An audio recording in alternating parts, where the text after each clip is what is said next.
কাশ্মীর এক টুকরো স্বর্গ। বরফে ঢাকা পাহাড়, হ্রদের মাঝে ভেসে থাকা শিকারা, ফুলে ভরা উপত্যকা।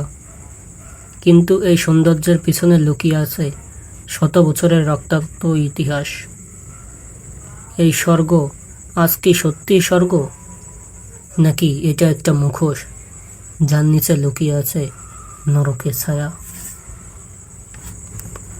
1947 সালে ভারত ভাগের পর কাশ্মীরের ভবিষ্যৎ নির্ধারণে তৈরি হয়েছিল টানাপোড়েন।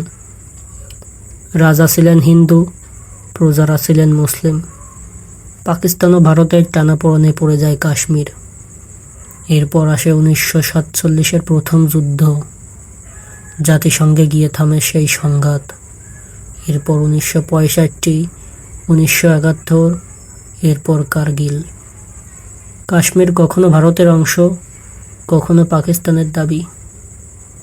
কিন্তু এর মাঝখানে চিৎকার করে ওঠে সাধারণ মানুষ, যারা চায় শুধুই শান্তি।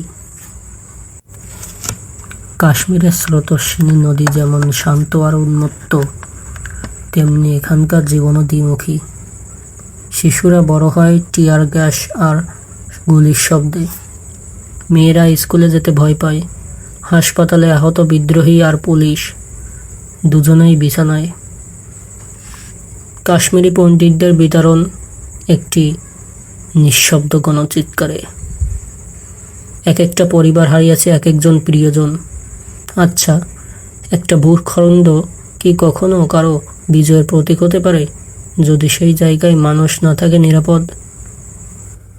জম্মু ও কাশ্মীর কেবল একটি স্থান নয়, এটি যেন প্রকৃতির এক হাতে আঁকা ছবি, যেখানে প্রতি মুহূর্তে আবেগ আর সৌন্দর্যের মেলবন্ধন ঘটে। যারা এই উপত্যকায় পা রেখেছেন তারা জানেন কেন একে ভূস্বর্গ বলা হয়। এ যেন এক মায়াবী জগৎ, যেখানে প্রকৃতি তার সমস্ত জাদু ঢেলে দিয়েছে।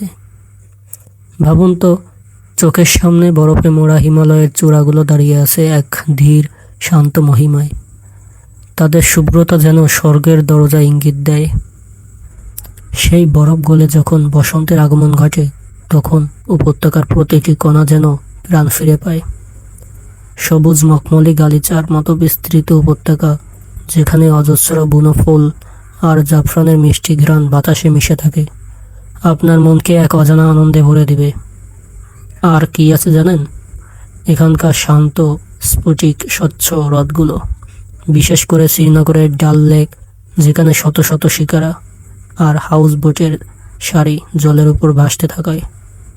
সূর্যাস্তের সময় যখন আকাশে আর হ্রদের জল একাকার হয়ে এক অপূর্ব কমলা আর গোলাপি রং ধারণ করে, তখন মনে হয় যেন সময় থমকে গেছে। হাউস বোটে বসে তারার মেলা আর শান্ত জলের শব্দ শোনা এক অবিস্মরণীয় অভিজ্ঞতা, যা মনকে চিরদিনের জন্য আচ্ছন্ন করে রাখে। কাশ্মীরের পাইন, দেবদারু আর বিশাল চিনার গাছের বন যেন এক রহস্যময় রূপকথার জন্ম দেয়। এই বনের মধ্য দিয়ে হেঁটে গেলে মনে হয় আপনি যেন অন্য এক জগতে প্রবেশ করেছেন, যেখানে পাখির মিষ্টি গান আর বাতাসের ফিসফিসানি আপনার কানে সুরের মূর্ছনা তৈরি করে। আর সবচেয়ে অসাধারণ ব্যাপারটা হলো, কাশ্মীরের এই রূপ কেবল একটি ঋতুতে আটকে থাকে না। বসন্তে ফুলেল সাজে সজ্জিত উপত্যকা, গ্রীষ্মের সবুজ ছোঁয়া, শরতে চিনার পাতার সোনালি আর রক্তিম আভা, আর শীতে যখন সবকিছু বরফের সাদা চাদরে ঢেকে যায়, প্রতিটি ঋতুতেই কাশ্মীর নতুন করে মুগ্ধ করে তোলে। এ যেন প্রকৃতির এক চলমান শিল্পকর্ম, যা প্রতিক্ষণে তার রূপ বদলে আপনাকে নতুন করে ভালোবাসতে শেখায়। কাশ্মীর শুধু একটি দর্শনীয় স্থান নয়, এটি একটি অনুভূতি। এই সৌন্দর্য কেবল চোখে দেখা নয়, মন দিয়ে অনুভব করার। এখানে এলে আপনার হৃদয় আনন্দে ভরে উঠবে, আর বারবার ফিরে আসতে চাইবে এই স্বপ্নীল উপত্যকায়। কাশ্মীরের স্রোতস্বিনী নদী যেমন শান্ত আর উন্মত্ত, তেমনি এখানকার জীবনও দ্বিমুখী। শিশুরা বড় হয় টিয়ার গ্যাস আর গুলির শব্দে। মেয়েরা স্কুলে যেতে ভয় পায়। হাসপাতালে আহত বিদ্রোহী আর পুলিশ, দুজনেই বিছানায়। কাশ্মীরি পণ্ডিতদের বিতরণ একটি নিঃশব্দ গণচিৎকারে। এক একটা পরিবার হারিয়েছে এক একজন প্রিয়জন। আচ্ছা, একটা ভূখণ্ড কি কখনো কারো বিজয়ের প্রতীক হতে পারে যদি সেই জায়গায় মানুষ না থাকে নিরাপদ? তবে এই ছবির মতো সুন্দর কাশ্মীরেই সকাল শুরু হয় বন্দুকের নল দেখতে দেখতে। রাস্তার মোড়ে মোড়ে সেনা টহল, হাতে স্বয়ংক্রিয় অস্ত্র, নজরদারির ক্যামেরা। এই সৌন্দর্যের প্রতিটি কোণে ঘিরে রয়েছে এক অদৃশ্য আতঙ্ক। কাশ্মীরের আকাশে আজ শুধু মেঘ জমে না, জমে আসে ভয়, চাপা রাগ আর নিঃশব্দ যুদ্ধ। এই উপত্যকা আজ নিছক প্রকৃতি নয়, এটা যেন এক মিলিটারাইজ সাইলেন্স, যেখানে বন্দুকের চেয়ে ভারী হয়ে আসে নীরবতা। এখানে যন্ত্রণা এতটাই সাধারণ যেন সকালবেলার এক কাপ চায়ের মতো প্রাত্যহিক, আর পৃথিবী শুধু চেয়ে থাকে নীরবে। এখানে শিশুরা স্কুলে যায় হাতে বই নয়, ভয়ে কাঁপা হৃদয় নিয়ে। রাস্তার ধারে খেলতে থাকা ছেলে মেয়েরা জানে একটা শব্দই তাদের সব কিছু বদলে দিতে পারে। মায়েরা তাদের সন্তানকে বিদায় জানায় না প্রার্থনা ছাড়া, কারণ কে জানে স্কুলের পথে কোন ছায়া পেছনে লেগে আছে। এই কাশ্মীরে মানুষ প্রতিদিন ঘুম থেকে ওঠে একটা যুদ্ধ জয় করার জন্য। Not in battlefield but just to survive the day. এটা শুধু একটি ভূখণ্ড নয়, এটা হাজারো হৃদয়ের প্রতিদিনে বেঁচে থাকার সংগ্রাম। তবুও কাশ্মীর থেমে যায় না। প্রতিদিন সূর্য ওঠে বরফ ঢাকা শিখরের পেছনে। প্রতিদিন মানুষ আবারও বাঁচার স্বপ্ন দেখে।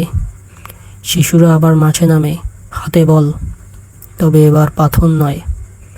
তরুণেরা চায় বই, শিক্ষা, শান্তি।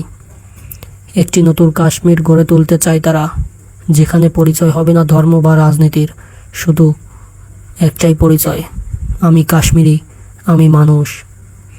এই উপত্যকায় আবারও ফুটেছে জাফরান, শুধু দরকার আর একটু আলো, আর একটু সাহস।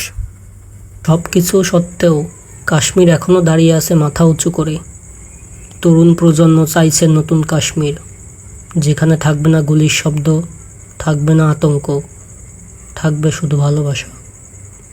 কাশ্মীর একদিন সত্যিই স্বর্গ হবে, যদি আমরা তাদের মুখশ্রী দেখার সাহস রাখি, যদি আমরা যুদ্ধ না শান্তির কথা বলি।